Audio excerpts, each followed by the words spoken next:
வணக்கம் ஜெயஹிந்த். இன்றைக்கி நம்ம சேனலில் கனடா, காலிஸ்தான் மற்றும் இந்தியா இதை பற்றி ஒரு முக்கியமான அப்டேட் பார்க்க போகிறோம். காலிஸ்தான் பயங்கரவாதிகள் அப்படின்றது இந்தியாவுக்கும் கனடாவுக்கும் இருக்கக்கூடிய ஒரு மிக உறுத்தலான விஷயம். இந்தியாவும் கனடாவும் ஒரு நல்ல நட்பு நாடுகள். லட்சக்கணக்கான இந்திய மக்கள் கனடாவில் வசிக்கிறாங்க. அதே மாதிரி பார்த்திங்கன்னா கனடிய நிறுவனங்கள், நூற்றுக்கணக்கான நிறுவனங்கள் இந்தியாவில் இருக்கிறாங்க. நல்ல இரு உறவுகள் அதாவது கொண்ட நாடு, ரெண்டும் ஜனநாயக நாடுகள். இவ்வளவும் இருந்தும் அந்த ஒரு மிக முக்கியமாக காலிஸ்தான் பிரச்சனை அப்படின்றது இந்தியாவுக்கு ஒரு நான் நெகோஷியபிள். கனடாவை பொறுத்த வரைக்கும் அது ஒரு உறுத்தலாக இந்திய கனடா உறவில் இருந்துகிட்டு இருந்தது நம்ம பார்த்தோம். அதோடைய படுபாதாளத்துக்கு இந்திய கனடா உறவை எடுத்துகிட்டு போனது அப்படின்றது இதுக்கு முன்ன பிரதம மந்திரியாக இருந்த அமெரிக்காவுடைய அதிபர் ட்ரம்ப்பால் கவர்னர் அப்படின்ற அழைக்கப்பட்ட ஜஸ்டின் ட்ரூடோ கிட்டத்தட்ட ஜஸ்டின் ட்ரூடோவாகவே மாறி ஒரு சந்திரமுகியாக மாறி அதன் பிறகு இந்தியாவுடைய உளவுத்துறை தான் நேரடியாக இந்த நிஜர் அப்படின்ற இந்த காலிஸ்தான் பயங்கரவாதியை கொன்னது, நம்ம நாட்டு பிரஜையை கொன்னது இந்தியாவுடைய உளவுத்துறை தான் சொல்லி பாராளுமன்றத்தில் பேசி, பிறகு இந்தியா கடும் நடவடிக்கைகள் எடுத்து மாணவர்கள் வீசாவை அவங்க கட் பண்ணி, தூதரக அதிகாரிகளோட இதை கட் பண்ணி, ரெண்டு நாட்டு மக்களுக்கும் இடையே சோஷியல் மீடியாவில் ஒரு கடுமையான போர் ஏற்பட்டு ஒரு பெரிய கசப்பு உருவாக்குனதை நம்ம பார்த்தோம். அதன் பிறகு மார்க் கார்னி அவர்கள், அதே கட்சியை சேர்ந்த மார்க் கார்னி அவர்கள், அவர் பிரதமராக பதவியேற்ற பிறகு இந்த உறவு சீர்படுறதுக்கான ஒரு கிளியரான ஒரு எவிடன்ஸ் தெரிஞ்சுது. அதன் பிறகு அவருடைய விசிட் பார்த்தோம். பிறகு இந்தியாவுடைய தேசிய பாதுகாப்பு ஆலோசகர் கனடாவுடைய தேசிய பாதுகாப்பு ஆலோசகரை சந்தித்து நேரடியாக பேசினதை பார்த்தோம். நான் எப்படி பார்த்துருந்தீங்கன்னா ஜஸ்டின் ட்ரூடோவுடைய இதுபடி அஜித் தோவல் அவர்களுக்கு அங்கேயும் ஒரு சம்மன் கொடுத்துருக்கணும். பட் அதெல்லாம் தாண்டி ரெண்டு பேரும் சந்திக்கிறாங்க அப்படின்ற போது காலிஸ்தானிகளுக்கு ஒரு மிகப்பெரிய ஆப்பு ரெடியாக இருக்குது அப்படின்னு நம்ம சொல்லியிருந்தோம் ஏற்கனவே. நம்ம ப்ரெடிக்ஷன் படி அந்த ஆப்பை பக்காவாக இப்போ வச்சுருக்கிறாங்க இப்போ இருக்கக்கூடிய கனடிய அரசாங்கம், மார்க் கூனி அவர்கள்.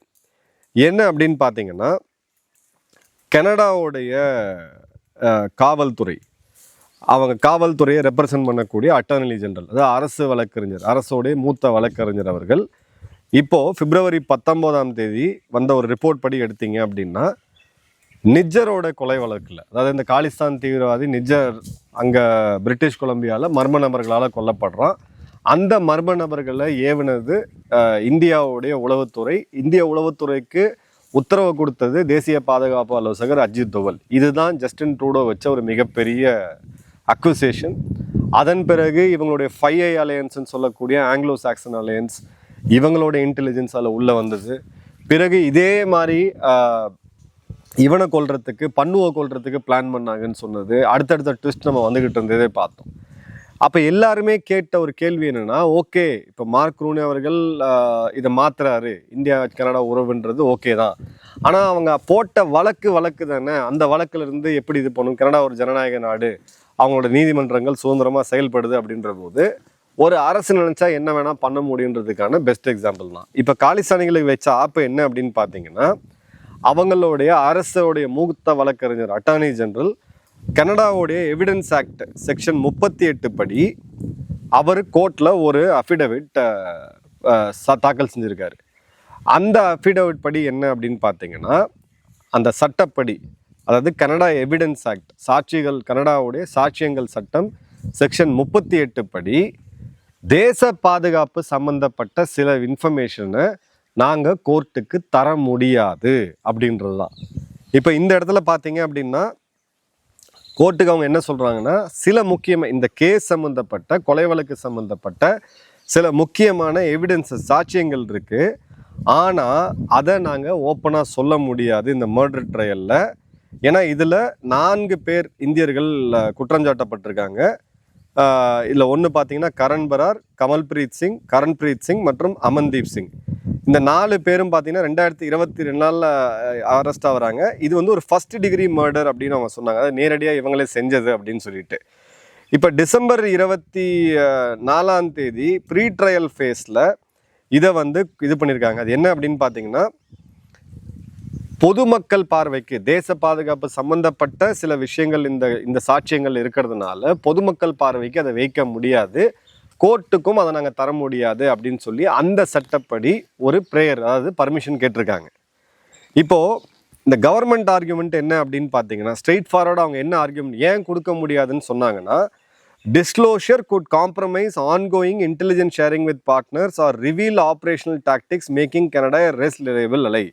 இதை நாங்கள் சொன்னோன்னா கனடாவுடைய உளவுத்துறை எப்படி செயல்படுது, கனடாவுடைய நட்பு நாடுகளுடைய உளவுத்துறைகள் இதில் எப்படி இன்வால்வ் ஆனாங்கன்ற ஆப்ரேஷனல் டாக்டிக்ஸ் எல்லாமே வெளியில் வந்துடும் அப்படின்னு சொல்லிட்டு, இதில் it is not about hiding exculpatory evidence which would violate charter rights under section 7 of Canadian Charter of Rights and Freedoms அப்படின்றது. அதாவது அவங்களுடைய அரசியல் சாசனத்துப்படி செக்ஷன் 7 அது என்ன கொடுத்துருக்கு அப்படின்னு பார்த்தீங்கன்னா, நீங்கள் சாட்சியத்தை மறைக்கக்கூடாது, எவிடன்ஸை மறைக்கக்கூடாது அப்படின்றதான். ஆனால் தேச பாதுகாப்பு தன்னுடைய நாடு இன்னும் சில நாடுகளோடு சேர்ந்து உளவு தகவல்களை சேகரிக்கிறாங்க, இந்த விஷயங்கள்லாம் வெளியில் தெரியக்கூடாது. அப்போ செக்ஷன் 7 சாட்சியங்களை மறைக்கக்கூடாதுன்றத சூப்பர் சீட் பண்ணி செக்ஷன் 38 கனடா எவிடன்ஸ் ஆக்டை அவங்க உள்ளே கொண்டு வராங்க அப்படின்றத நம்ம பார்க்குறோம். இப்போது இது வந்து பார்த்தீங்க அப்படின்னா ஒரு கிளியர் கட்டாக ஒரு மொசைக், இது ஒரு ஃபுல் பிக்சரை வந்து அவங்க வந்து கொடுக்கல. ஆனால் ப்ராடர் கான்டெக்ஸ்ட் என்ன அப்படின்னு பார்த்தீங்கன்னா, மார்க் கார்னி அவர்கள் பதவியேற்ற பிறகு இந்திய அமெரிக்க உறவு கனடா உறவுன்றது மீண்டும் சீரமைக்கப்பட்டு இருந்துச்சு. இந்த சமயத்தில் ட்ரம்போடைய அந்த கடும் தாக்குதலுக்கு ஆளான இரு நாடுகள், முதல்ல கனடா, குறிப்பாக பிரதமர் மார்க் ரூனி அவர்கள், இரண்டாவது கார்னி அவர்கள், ரெண்டாவது பார்த்தீங்கன்னா இந்தியா. இப்போ இந்த ரெண்டு நாடுகளுடைய உறவு ஒன்னாய், ரெண்டு மிடில் பவரோடைய உறவு ஒன்னாய் இருக்கணும் அப்படின்ற தேவை இன்னைக்கு இருக்கக்கூடிய ஜியோ பொலிட்டிக்கல் சுச்சுவேஷன் ட்ரம்ப் பண்ண அதிரடியால் அதிகரிக்குது. அப்போது இந்த மாதிரி முட்டாள்களுக்கு கொடுத்துட்டு இருந்த ஆதரவெல்லாம் நம்ம வந்து கன்சிடர் பண்ணக்கூடாது அப்படின்றது தான் இந்த இடத்துல மிகப்பெரிய ஒரு அப்ஜெக்டிவ். ட்ரேட் டீலாக இருக்கட்டும், அக்ரிகல்ச்சராக இருக்கட்டும், டெக்னாலஜியாக இருக்கட்டும், எனர்ஜியாக இருக்கட்டும், இந்தியா வந்து ஒரு க்ளீ பிளேயர். அதே மாதிரி பார்த்தீங்க அப்படின்னா இந்த நிஜர் கேஸ் வந்து ஒரு மாதிரி ஒரு முள்ளாக தான் இருந்துச்சு. ஜஸ்டின் ட்ரூடோ 2023 ஹவுஸ் ஆஃப் காமன்ஸில் போயிட்டு கிரெடிபிள் அலிகேஷன்ஸ் அப்படின்னு போட்டு அந்த உறவை சீர்பெடுக்கும் போது, இப்போ இந்த முல்லை நீங்கள் வந்து எப்படியாவது எடுத்தாகணும். அந்த முல்லை எடுத்தாகணும் அப்படின்ற போது அந்த கேஸ் வந்து ஒரு மாதிரி நீர்த்து போகணும். அந்த கேஸ் நீர்த்து போகணும் அப்படின்னா இதில் இருக்கக்கூடிய அவங்களுடைய இன்டெலிஜென்ஸ் ஏஜென்சி, உளவு ஏஜென்சிஸோடைய சில முக்கியமான எவிடன்சஸை கோர்ட்டுக்கு கொடுக்கக்கூடாது. இப்போ அந்த எவிடன்சஸை பேஸ் பண்ணி தான் கோர்ட் வந்து தீர்ப்பை கொடுக்க முடியும். இப்போ குற்றஞ்சாட்டவர்கள் மீது நீங்கள் கோர்ட்டோட தீர்ப்பை எப்பயுமே கவனிச்சிங்கன்னா குற்றங்கள் நிரூபிக்கப்படவில்லைன்னு தான் சொல்லுவாங்களே தவிர இவர் நிரபராதின்னு சொல்லவே மாட்டாங்க. ஸோ அந்த லா ஆஃப் நேச்சுரல் ஜஸ்டிஸ் படி இந்த கேஸு முடிக்கிறதுக்கான ஒரு சூழ்நிலையை கொண்டு வந்துட்டாங்க. இனி இவங்க தலையில் நின்று தண்ணி குடித்தாலும் சரி, இல்லை அங்கே உட்காந்து இவங்க வந்து என்ன ட்ராமா பண்ணாலும் இனி வந்து இந்த கேஸ் அவங்க எடுக்க போகிறது கிடையாது. ஸோ இதோடைய ஆஃப்டர் மேத் என்ன இருக்குன்ற பார்க்கலாம். இது ஒரு டிரான்ஸ்நேஷனல் ரெப்ரெஷன் அப்படின்னு நம்ம பார்த்தாலும், அதாவது இன்னொரு நாட்டுக்குள்ளே, இப்போது கனடா வந்து இந்தியாவுக்குள்ளே புகுந்து கனடாவுக்கு எதிராக வேலை செய்யக்கூடிய இந்தியரை யாராவது கொண்டா நாமளும் அதில் வந்து கோவப்பட தான் செய்வோம். இந்திய அரசாங்கம் என்ன பண்ணிகிட்டு இருக்கு, என்ன கிழிச்சிட்டு இருக்கு நம்ம கேள்விகள் தான் செய்வோம். இப்போ எவன் வேணால் இந்தியாவுக்குள்ளே வந்து எதை வேணால் பண்ணலாமான்ற கேள்விகள் நிச்சயமாக எழுப்போம். பட் அதையும் தாண்டி அவங்க இன்னைக்கு பார்த்தீங்க அப்படின்னா ஒரு ஒரு முக்கியமான தருணத்தில் அவங்க இருக்கிறாங்க. கிட்டத்தட்ட 80 லட்சம் பேர் நம்ம வந்து அங்கே இருக்கிறோம். 8 லட்சம் பேர் கிட்ட நம்ம அங்கே இருக்கிறோம். அது பெரிய கம்யூனிட்டி நம்மளுது. 8 லட்சம் பேர் சீக்கியர்கள் மட்டுமே இருக்கிறாங்க.